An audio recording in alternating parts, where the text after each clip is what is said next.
Well, my reaction is that this entire thing is a government-corporate partnership that is nothing more or less than corporate protectionism.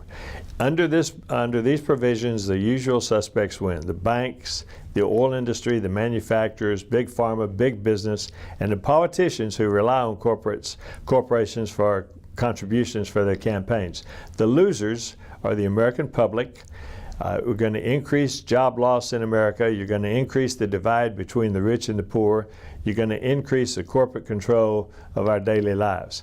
The question is, where's the press?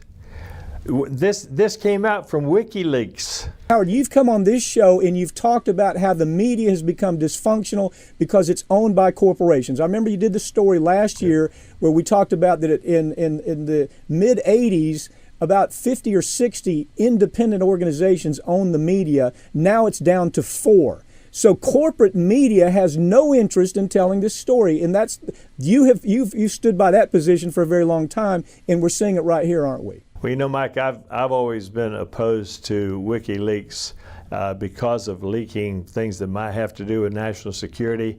I was in the military intelligence. I was in the Army Security Agency. I know the importance of American secrets, but I got to tell you, I am with WikiLeaks on this one because the press, the political leaders, no one has covered this story. No one is touching this story.